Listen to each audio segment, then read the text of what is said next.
Okay, so today we discuss Parshat Shemini, and it describes the inauguration service of the temple of the Mishkan. For the last bunch of weeks, we've been describing the construction, the order of the service, various sacrifices, and Vayhi Bayom HaShemini, it was on the 8th day, describes the actual service of the temple.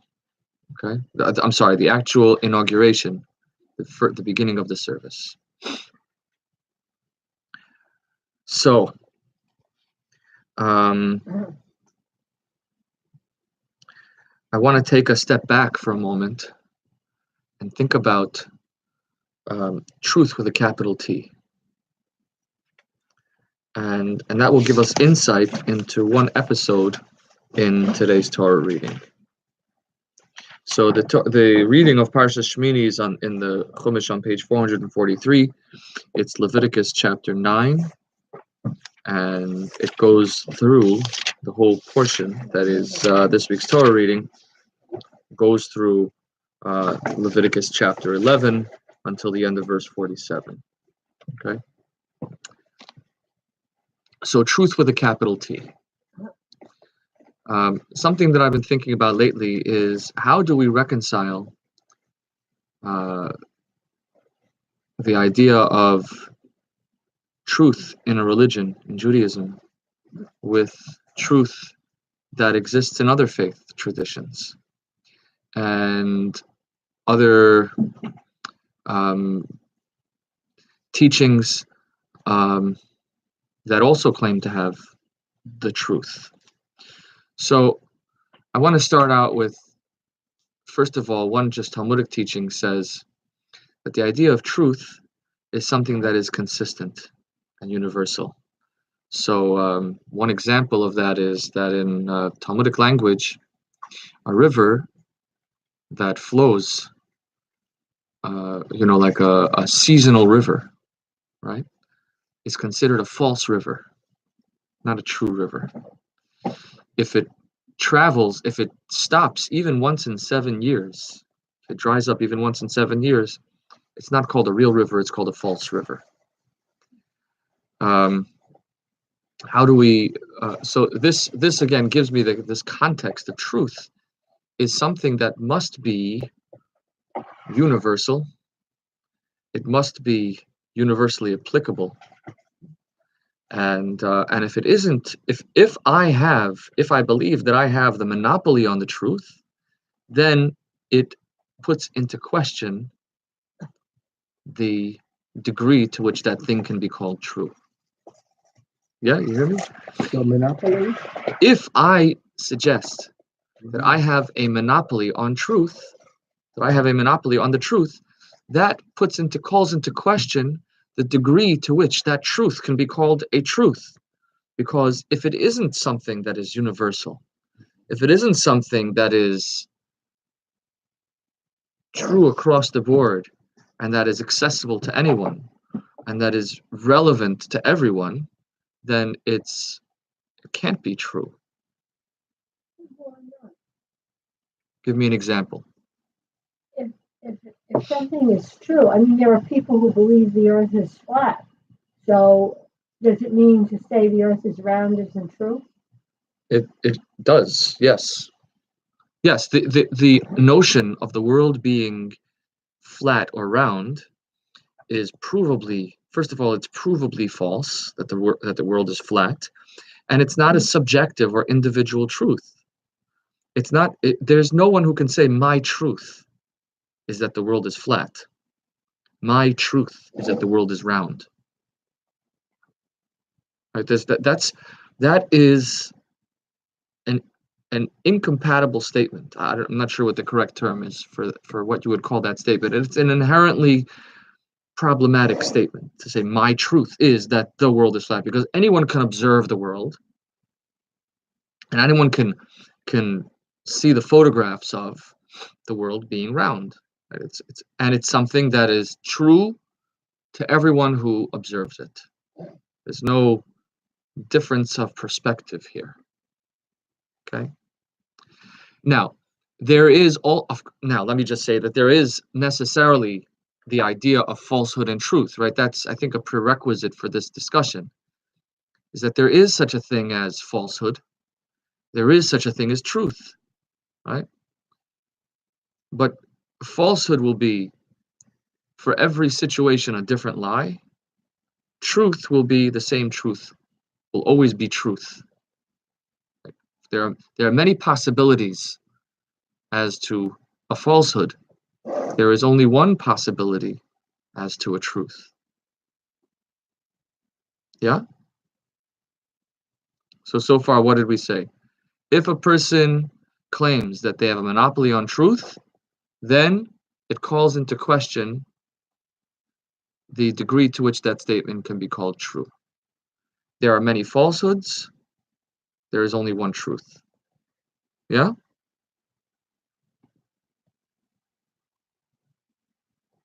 What? I hear wood burning over here. I need the example. This is too abstract. Okay, too abstract.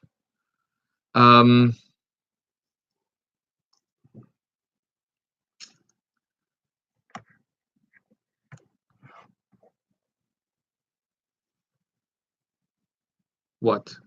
Water freezes. Water boils at 100 degrees Fahrenheit, right? No. 100 degrees Celsius. Yeah. Okay. Water freezes at 100 degrees Celsius and freezes at 0 degrees Celsius. 32 degrees Fahrenheit, water freezes, right? That is universally applicable. It's universally true. It's a fact, right? Unless it's heavy water. Unless it's heavy water. H3O. Well, that's not water technically, right? It's water, but it has an extra molecule in it. Okay. Is it scientifically still called water? Isn't the Well, heavy definition water, of water, that's what it's heavy water, it's not water, right? The definition of water in the dictionary is H2O, right? So again, the point that you're making is you're showing that the truth is, you showed a circumstance in which the truth is not universally applicable, but when you see it, if the rule is correctly described, which is that that water, as is commonly known as water, will freeze at 32 degrees Celsius Fahrenheit. If it's true, then and you find the circumstance, if it's a truth and you find the one circumstance in which it doesn't apply, there are two possibilities. Either the rule is not correctly applied, or the rule is not correctly described. Right?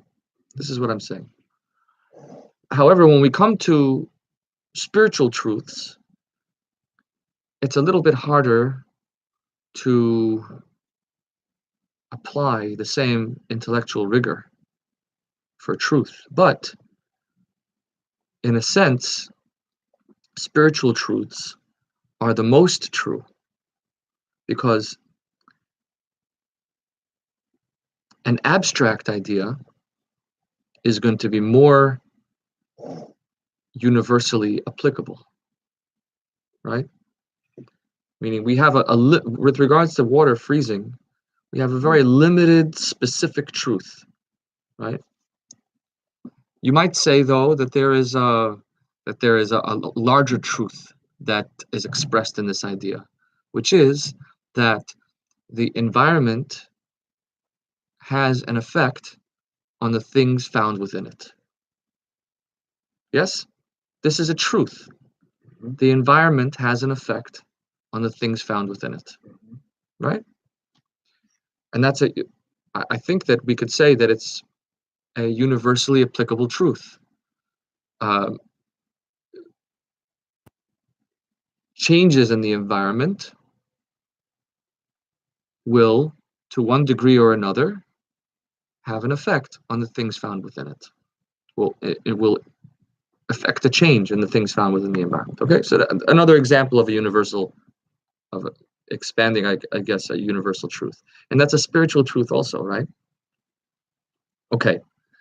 But I'm talking here about the conflict between truth as we know it as in Judaism and truth as it is found in world religion. Okay, and especially in a time of conflict in the world, when religion is being used to divide people, I think it's important to point out that if my truth, again, at this point, that if our spiritual ideas are really true, then they should be applicable universally. And therefore, focusing on truth with a capital T is not something that should divide us, it's something that should serve to unite us. So, I need a piece of paper. Can you grab a piece of paper out of the copy machine, please? I'm sorry, what? I got it, Betty. Oh, maybe I didn't see what I meant to say.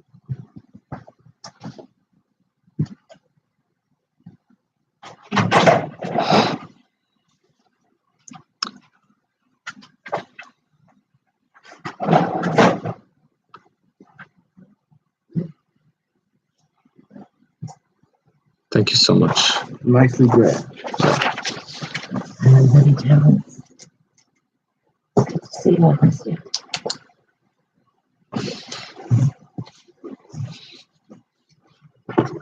Okay. I got the plug for the Sharpie. Okay. There's a couple of possibilities as to how we might think about truth. We could either think about truth in a linear sense.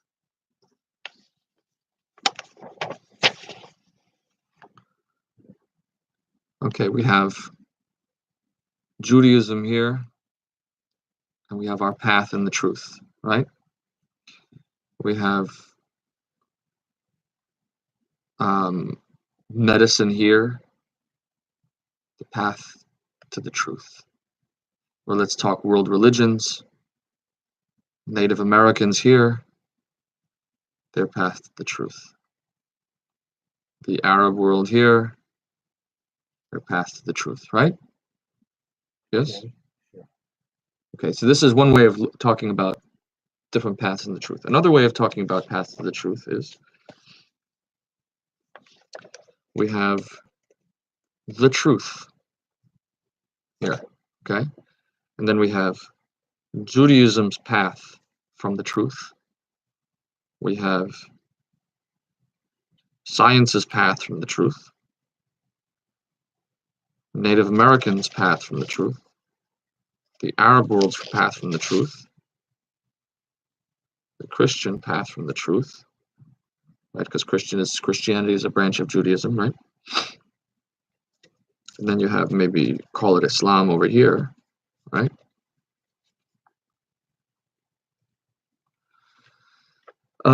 That's another possibility, right?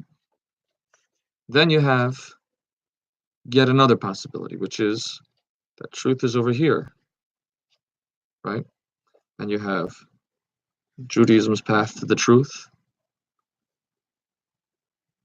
medicine's journey to the truth, the Native American journey to the truth, the Arab world's journey to the truth, the Western world's journey to the truth, art's journey to the truth, etc. Okay? You see, Betty? Yes? Okay. I'd like to suggest another perspective, okay, which is to remember that the truth is, Torah teaches that the world started, that God, which of course now again we get into this idea of universality. Judaism teaches that we shouldn't have a name for God. Yes? Are you familiar with this concept? Judaism teaches that what do Jews colloquially, how do we call God? Hashem. The name. Hashem means the name. In other words, he who cannot be described in a name, essentially, right? Or he who is only named, but that doesn't, he who can be named anyway, right? Who is named many ways. Right? That's the connotation there in calling God Hashem, right? And so expanding our idea when we talk about God, So do I have to say God, Allah, the Great Spirit, and the universe? That is a reductive and divisive and less true way to speak about God, right? God, the source of everything, the reason for why there is anything rather than nothing, is the source of the whole universe. And Judaism is the experience of a revelation of that truth connecting to the source of the universe. And so therefore, rather, we might instead say that truth is more like this. Okay? That this is the truth. Everything. The truth is in everything. There is a one is either connected to reality or one is not connected to reality, right? And there is always one question when identifying if something is true or not: is it connected to reality or is it not connected to reality, right?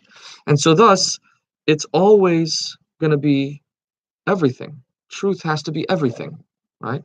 And therefore I'd rather say that we as a Jewish people we live on the border of truth and falsehood as human beings. We live on the border of truth and falsehood, right?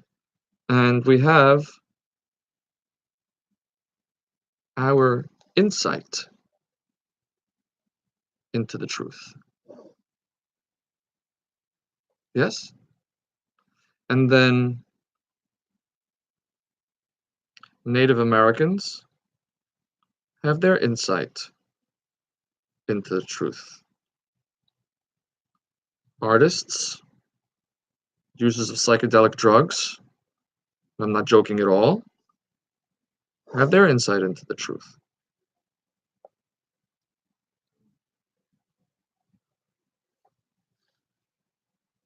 The Arab world has their insight into the truth.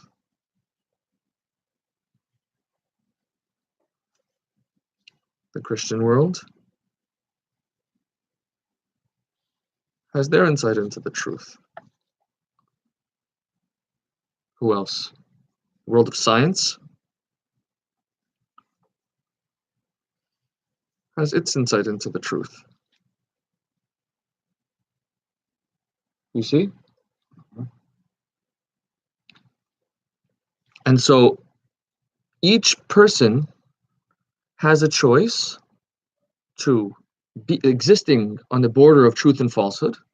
That's we constantly find ourselves in that moment, in that choice, to look through their lives into the greater truth, or to look the other way, or to not look, right? But what we're doing is we are looking through the window of our experience, through the window of our story, into a larger truth, right? And they meet. Is there falsehood? Of course there's falsehood. There's falsehood. Every one of us in our traditions is on a journey of trying to sift out truth from falsehood. And in our traditions, in our spiritual traditions, or in our text traditions, in our prophetic or scholarly traditions, we are trying to sift and filter out between the correct understanding of our text, correct understanding of our teachings, and the incorrect understanding of our teachings. Yes? So this is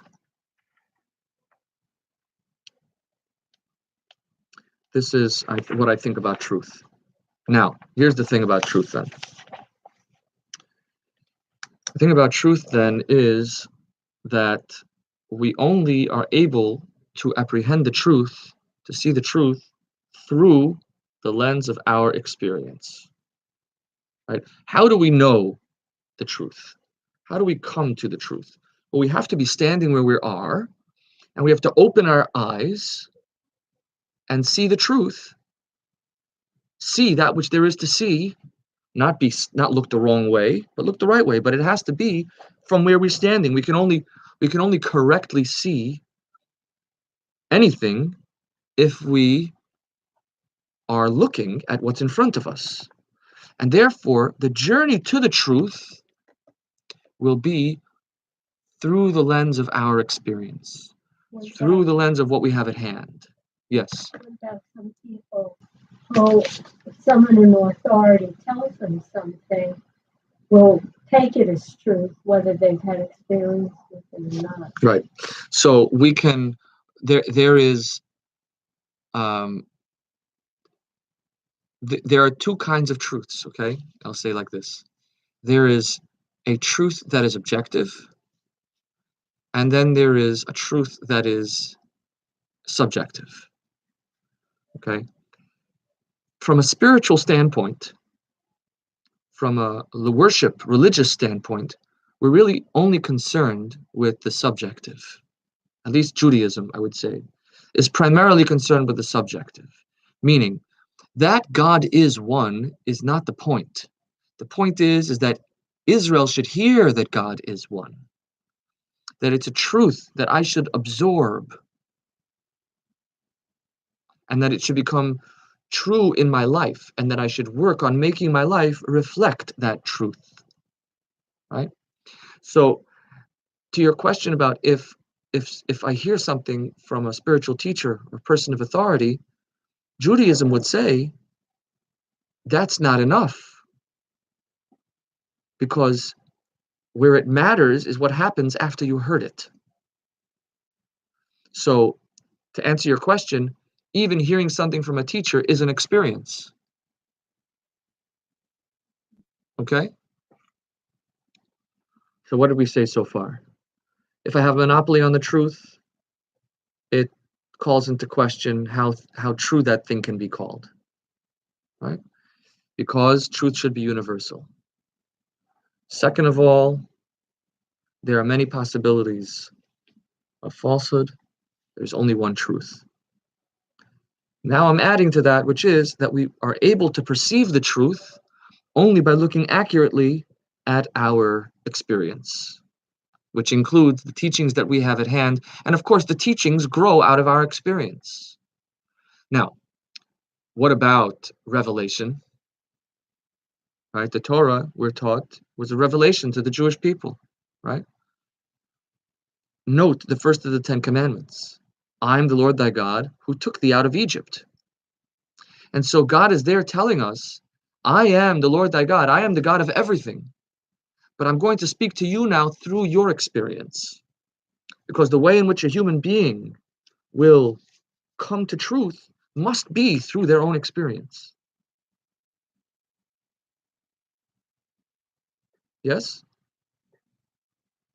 Meaning, if God is going to teach us, God is going to if we are going to truly absorb and be able to synthesize and be able to correctly identify a truth, then we have to be able to see where it happened in my life. I have to be able to touch it, which is why God says, we're going to talk about where I, the universal transcendent God, exists in the story of your journey as a people. And more specifically, the Torah there speaks in the singular form. I'm the Lord thy God who took you, the individual, out of Egypt, right? In Hebrew, there is a difference between you, the collective, and you, the individual. And when the 10 commandments are spoken in the individual form, right? So now we can come to our parsha. Okay, that was my introduction. Now we come to our parsha. The tabernacle, the temple is, you're welcome. The tabernacle, the Mishkan, is a journey, is a place directed towards the experience of God, right? Why is the tabernacle a physical place? Why is the tabernacle a physical place? If anything, the tabernacle represents this idea, this in the box kind of spirituality, where God is found here, right? Where God is here and nowhere else, right? You have to go to a specific place to find God, which calls into question, how true is this God that you can only worship in this place? Now, the answer is that we have to experience God through our experience. And this is a place that's going to be designated and carved out and identified as a shrine, a location in which is going to be focused on the experience of God. And so I'm going here because in the human experience, we have many things to experience. We want to experience God in space and in time and in worship and in ritual. And these can be a way of opening up a window. It's a place to open a window in the human experience, in which I can go ahead and discover God. And then I'll be able to see him. And once I identified God through my experience in this place, I should be able to see him everywhere, right?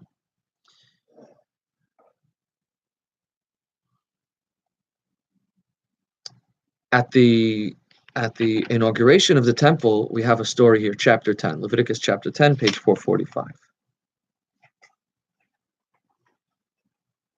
This is one of my, I don't want to say my favorite, but I think it's one of the stories in the Torah that speaks to me. After concluding the inauguration service, the first time that the service is done in an official way, not practice, for real, open for business. Verse 24, actually, let's go to chapter 9, verse 24. A fire comes out from before God and consumes on the altar the burnt offering, the fats, and the people saw and they shouted and they fell on their faces. They have a mass spiritual experience.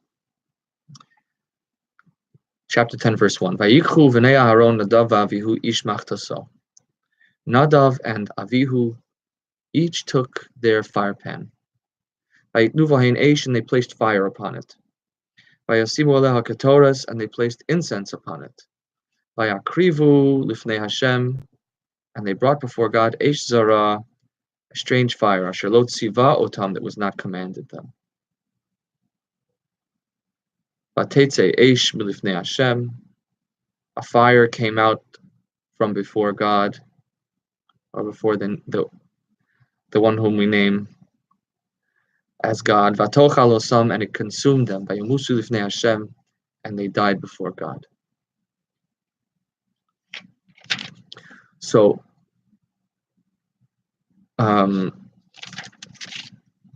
this episode actually is seen as negative in the teachings of our rabbis. The sons of the Nadav and Avihu, it's almost as though we would say that they were punished for doing the wrong thing, right? And the fire consumed them. But I wanted to say these are the two sons of Aaron. So try and enter into their mind and understand what's going on over here.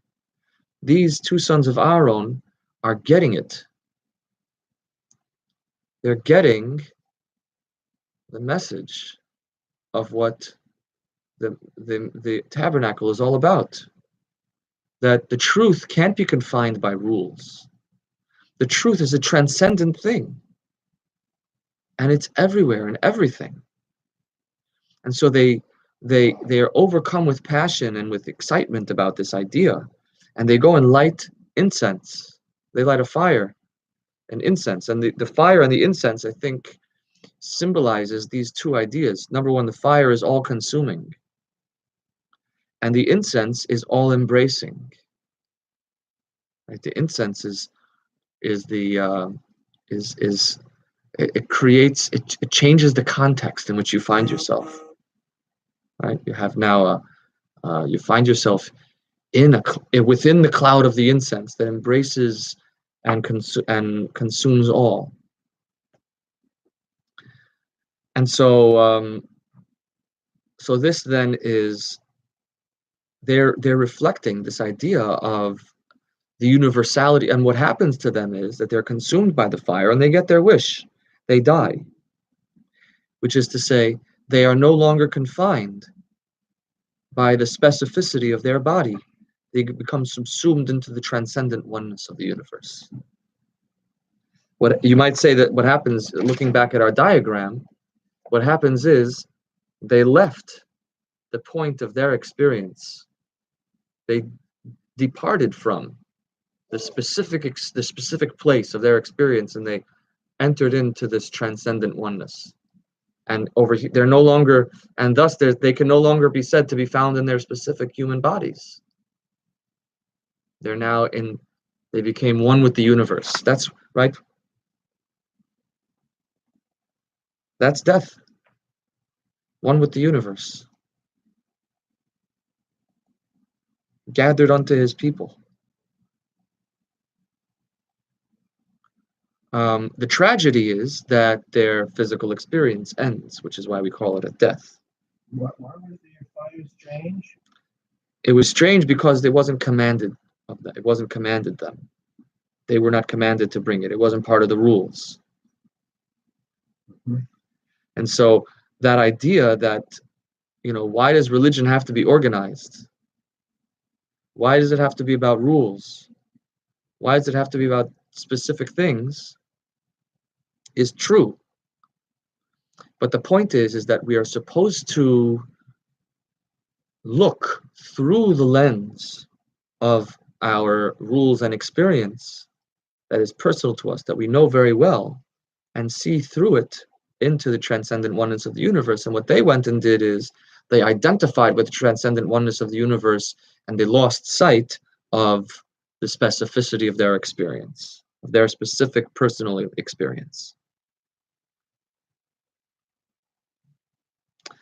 And the other side of this is that you have where people, this is a big mistake that happens in people who are on a spiritual journey, who are trying to come to God. What often happens is that if we look at our diagram here, that people will say the truth is right here, right?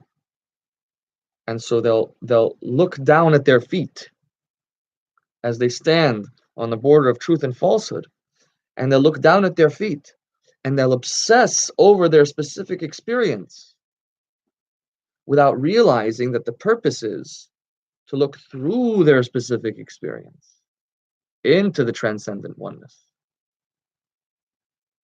So what is an example of this? Okay, we're coming up to Pesach, right?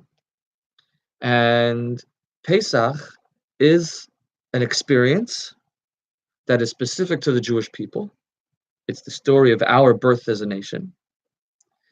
And it has specific rituals and practices that we observe because of that. Okay? So we refrain from eating bread and anything made of leavened products to commemorate the fact that God took us out of Egypt, and whatever. We'll have to talk maybe a little bit later about another time about the specific significance of the relationship between leavened products and Pesach and Exodus from Egypt.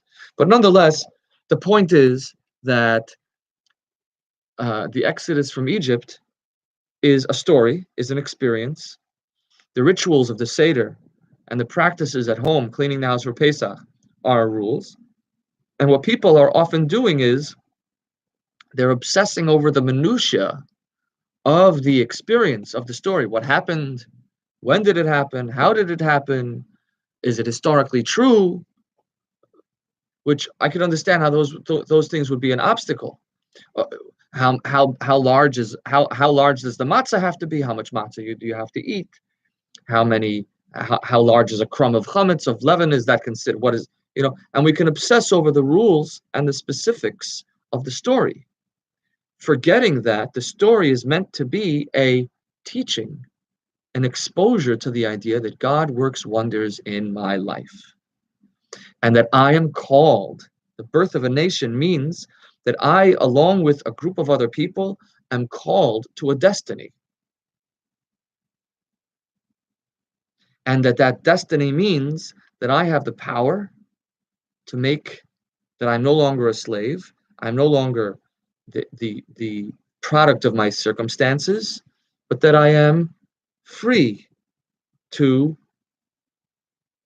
that I'm free to have expectations of myself, or to hear the expectations that God has of me. Right?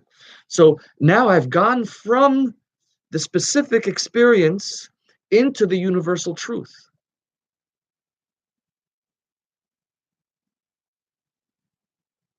Now, is Pesach for Gentiles? No.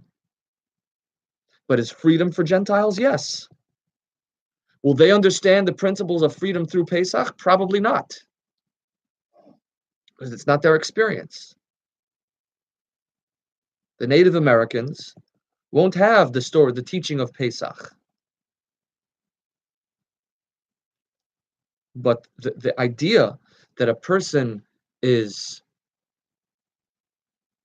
called to a destiny, and that is free to have expectations of themselves, or to hear the expectations that their destiny has of them, is a universal truth. And that's something that they can have, that they will have, and that they should find it their own way.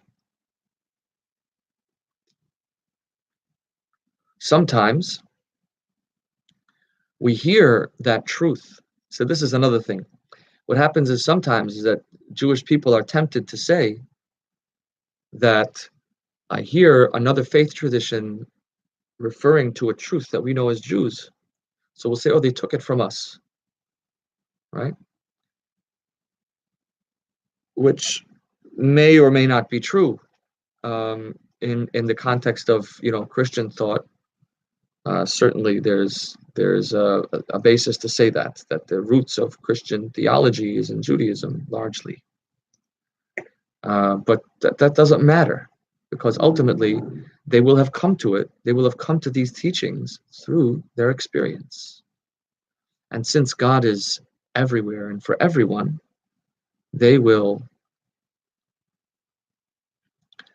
if God is truly there, and if God is truly for everyone, then everyone is bound to discover these truths at one point or another through the experience that they have. So going back to the two sons of Aaron. Two sons of Aaron so we have a tension now between these two states of being, between this, we'll call it in Kabbalistic language, ratzo and shov, running and returning. Okay? The state of being of running is the yearning to the transcendent, the idea of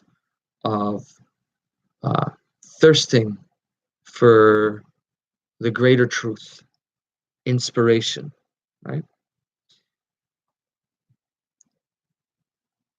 Shov, return, is the practical, the experiential, the specific. It's the rules. It's the sustainability, right? Ratzo is idealism. Shov is practicality. Ratzo is inspiration. Shov is sustainability. And so what the two sons of Aaron had is they had all inspiration, all yearning, all spirituality, without any grounding in the specificity of their experience, without being able to bring it home.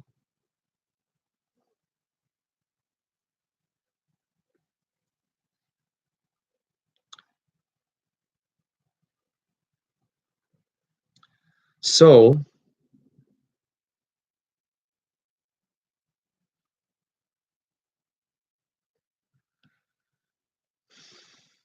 what does this mean for us?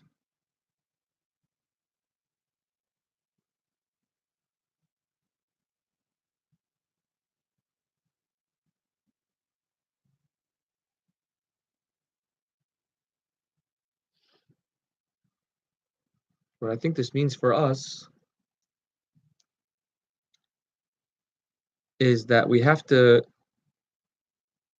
learn to strike a healthy balance between the two,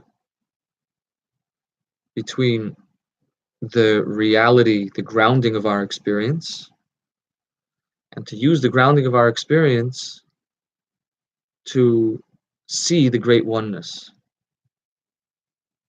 And then to be able to take that great oneness and bring it back to the reality of our experience. Okay, another example.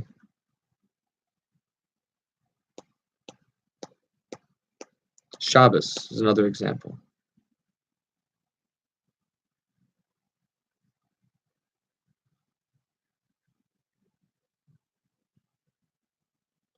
Shabbos is an observance of the hand of God in the universe, the God's creation of the universe.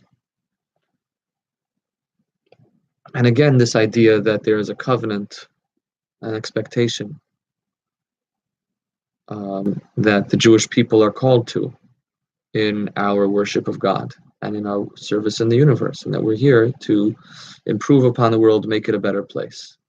Right? That's another universal truth. Shabbos is a time that we remember that. So on Shabbos, we should be, through the experience of the rules of Shabbos, we should try and find how those then translate into the transcendent meaning of what Shabbos is, and then that should then return to our experience and infuse our experience with meaning. So after having kind of connected to this universal truth, then when we go back to the days of the week, to our work, we then have a sense that within our practicality and within our grounding and within our sustainability is a connection to a transcendent idea. Okay? Good. So that's all she wrote for today.